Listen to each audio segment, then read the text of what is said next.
Always welcome साथियों, digital class हमेशा आपके साथ। विद्वानों, अपनी प्रोडक्शन इंजीनियरिंग की सीरीज चल रही है। जो भी कंटेंट अब तक आपने पढ़ा है और आगे इस वीडियो में पढ़ने वाले हैं, सारा कंटेंट आपको पीडीएफ फॉर्मेट में अवेलेबल रहेगा। जिस तरह से मैकेनिकल इंजीनियरिंग, जनरल नॉलेज की अन्य सीरीज कंप्लीट अवेलेबल हैं, इस कंटेंट का इस्तेमाल आप SSC, RRB, state, JEE, GATE, BTech, AMI के एग्जामिनेशन के लिए कर पाएंगे। इस वीडियो में साथियों हम दोषों के बारे में जानना चाहते हैं या फिर दोषों के बारे में चर्चा करना चाहते हैं आपके साथ, क्रिस्टल डिफेक्ट के बारे में। तो इंतज़ार करिए। उससे पहले जान लेते हैं साथियों यहाँ तक हम किस प्रकार पहुँचते हुए आए हैं। अब तक हम मटेरियल का कंपोजिशंस पढ़ रहे थे, किस प्रकार से मटेरियल को अलग अलग नामों से जाना जाता है, क्योंकि किसी चीज़ में, किसी कंपोजिशन में अलग अलग मटेरियल की प्रधानता होती है, तो उसका नाम उसी हिसाब से चेंज हो जाता है। उसके अलावा कार्बन मिला होता है, कुछ चीज़ें ऐसी जिसमें कार्बन ना मिला हो और चीज़ें मिली हुई होती हैं, उनके एलॉय मिले होते हैं, मिश्र धातुएं बनी हुई होती हैं। तो कौन सी में कितनी प्रधानता होती है, कितना परसेंटेज एक दूसरे से मटेरियल कंपोजिशन बनाते हैं, बॉन्ड बनाते हैं या समझौता कर कर दुनिया में आते हैं, वो सब आपको संक्षिप्त जानकारी दे दी थी। तो इनका कंपोजिशन आपको जानना होगा। आप चाहें तो एक्स्ट्रा इसमें नोट्सों में ऐड कर सकते हैं पेज लगाकर, या फिर अदर इन्फॉर्मेशन ले सकते हैं। वो आपको बता दिया था, ये कुछ समझाने वाला पार्ट नहीं है इसमें। तो अब आते हैं साथियों हम क्रिस्टल की तरफ, जो कुछ बताने समझाने लायक है वो चल रहा है। तो साथियों, जैसा कि आपको बताया था, क्रिस्टल डिफेक्ट यूनिक चीज़ें बनती हैं संसार में, एक के बाद एक कॉपी नहीं होती। कभी आप ट्राई करके देखना, सेम चीज़ें बनाना इतना आसान नहीं होता, एक्स्ट्रा एफर्ट लगाना पड़ता है उस चीज़ के लिए, उस चीज़ के करीब लाने के लिए, डायमेंशन हो या कंपोजिशन हो उसके लिए। बाकी चीज़ों में माइनर चेंजेस होते हैं, तो वो माइनर चेंजेस होते हैं उन्हीं पर हम चर्चा कर रहे हैं, किस प्रकार से डिफेक्ट आ जाते हैं। आइडियल और परफेक्ट क्रिस्टल कौन सा होता है जिसमें डिफेक्ट ही ना हो, जबकि ऐसा तो होता नहीं है। रियल वर्ल्ड में डिफेक्ट आ ही जाते हैं ज़िंदगी में। तो यहाँ पर आप क्रिस्टल देख रहे हैं, क्रिस्टल अरेंजमेंट आपने पहले ही देख लिया था। एटॉमिक अरेंजमेंट होता है, उसको हम क्रिस्टल के नाम से जानते हैं। जो पॉइंट होते हैं उसको लैटिस के नाम से जानते हैं। यहाँ एटम जम जाते हैं तो इस प्रकार से क्रिस्टल बन जाता है, जो एटम जुड़े हुए होते हैं। तो आप कह सकते हैं क्रिस्टल, इस प्रकार से पॉइंटों पर एटम रखे हुए हैं तो ये क्रिस्टल संरचना बन गई है। इसमें क्या क्या होता है साथियों, लैटिस होती है एक तरह से जाली, जो पॉइंट होते हैं इस कहा जाए इस अरेंजमेंट में, इस मैनर में ये एटम अरेंज होंगे। ये अलग स्पेशल इसका आप कह सकते हैं एक पैटर्न होता है, तो इसको लैटिस कहेंगे, इसको मोटिफ कहेंगे। जहाँ पर एटम रखे हुए हैं या एटम है, इनको एटम को आप जोड़ देंगे इसमें, तो ये दोनों मिलकर, लैटिस और मोटिफ मिलकर क्या बनाते हैं साथियों, क्रिस्टल बनाते हैं।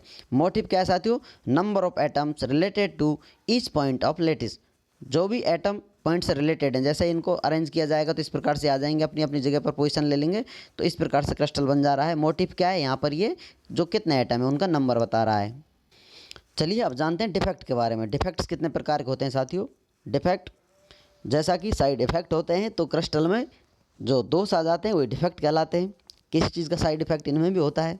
तो चलिए जानते हैं इनके बारे में। पॉइंट डिफेक्ट देखने को मिलते हैं साथियों, जो एक संरचना में सिर्फ पॉइंट नोटिस करते हैं, उसके अलावा एक लाइन की तरह संरचना बिगड़ जाती है, उसके अलावा एक सरफेस बिगड़ जाता है। आप बनाना कुछ चाहते थे, कुछ और ही बन जाता है। तो पॉइंट डिफेक्ट में कौन कौन से आते हैं साथियों, substitutional point defect, vacancy, interstitial, Frenkel, Scott, ये सारे पॉइंट डिफेक्ट हैं। या कहा जाए नो डायमेंशन वाले, इनकी कोई डायमेंशन नहीं होती, सिर्फ पॉइंट से ये प्रदर्शित होते हैं या एक पॉइंट की तरह डिफेक्ट दिखाई देते हैं। और कहा जाए इनकी डायमेंशन भी कुछ नहीं होती, क्योंकि बात पॉइंट की जा रही है, लंबाई, चौड़ाई, ऊंचाई ये सब है नहीं इनमें। अब लाइन डिफेक्ट की बात करते हैं साथियों। लाइन डिफेक्ट क्या है, एक लाइन की तरह वेरिएशन आ जाता है, कुछ चेंजेस देखने को मिलते हैं उस लाइन से रिलेटेड। तो उसमें से आते हैं साथियों, एज डिसलोकेशन हो जाती है, edge dislocation line defect, screw dislocation line defect, ये भी साथियों। उसके अलावा सरफेस डिफेक्ट, जैसा आपको बताया था, आप कुछ बनाना चाहते थे, चेहरा कुछ और आपके ख्वाबों में था, लेकिन कोई और ही डिफेक्ट आपकी ज़िंदगी में आ जाता है, तो सरफेस डिफेक्ट बन जाता है।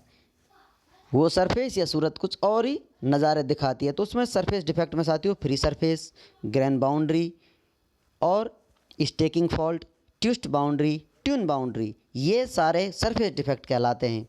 या कहा जाए इनको आप सरफेस से देख सकते हैं, सरफेस पर ये सारे नज़र आते हैं, सरफेस में चेंजेस कर देते हैं।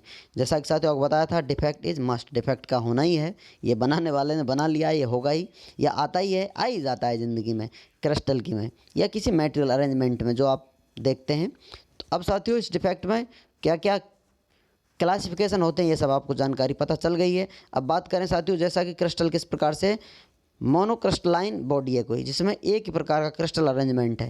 तो अब साथियों यहाँ क्रिस्टल अरेंजमेंट है, जैसा आप ले सकते हैं इस प्रकार से लाइन है, समझ लीजिए इन पॉइंटों पर एटम है, लैटिस पर बने हुए हैं, तो कहीं ना कहीं ये ख़त्म होगी बाहर की तरफ, कहीं ना कहीं तो इसका एंड होगा क्रिस्टल से। आप नहीं चाहते, या फिर क्रिस्टल नहीं चाहता एंड ना हो, लेकिन सब चीज़ का आप एक इतनी लंबी सारी इस दुनिया में इस संसार में चीज़ नहीं बना सकते जो एक ही प्रकार से बनी हुई हो। चीज़ें टूट फूट कर या अलग अलग रूपों में देखी जाती हैं। तो यहाँ पर जो बाहर की तरफ आते हैं एटम्स, वो फ्री टू मेक बॉन्ड्स, ये बॉन्ड बनाने के लिए उत्सुक होते हैं बाहर, ये भी चाहते हैं कोई इनके साथ देने वाला हो। इनके पास एनर्जी बहुत ज़्यादा होती है। ये तो सारे न्यूट्रल होते हैं, एक दूसरे से बैलेंस में रहते हैं, लेकिन बाहर वाले चाहते हैं किसी के साथ खेलें, हंस कूदें, उछल कूद करें। हाई एनर्जी होती है इनके पास। इनके पास कोई भी आएगा उनसे कनेक्ट हो जाएंगे। या टूट फूट भी यहीं से होती है। अलग प्रकार का आपको अरेंजमेंट देखने को मिल जाए, जैसा पॉलीक्रिस्टलाइन बोर्ड, ये अलग अलग क्रिस्टल से मिली हुई है। ये ग्रेन बाउंड्री है, इस प्रकार समझ लीजिए। ये एक क्रिस्टल से बना हुआ है, एक अरेंजमेंट है, इसमें एक अरेंजमेंट है, इसमें एक अरेंजमेंट है। तो यहाँ पर साथियों हम जानते हैं ये बाहर लाइन खींची हुई है, बाउंड्री है, ग्रेन बाउंड्रीज आप कह सकते हैं। कहीं भी जो लाइन नज़र आ रही है, जिस लाइन के अंदर क्रिस्टल बना हुआ है वो एक अलग क्रिस्टल अरेंजमेंट है। तो यहाँ पर साथियों क्रिस्टल या ग्रेन बाउंड्री आप समझ चुके हैं। यूनिट सेल, कोई क्रिस्टल बना हुआ है, जैसा आपको बताया था किसी प्रकार से क्रिस्टल बना हुआ है, तो इसका ये 3D में होता है, आगे पीछे ऊपर नीचे क्यूब होता है। तो एक को क्या बोलते हैं हम, यूनिट सेल के नाम से जानते हैं। ये सब भी आपने डिटेल में जाना था पहले।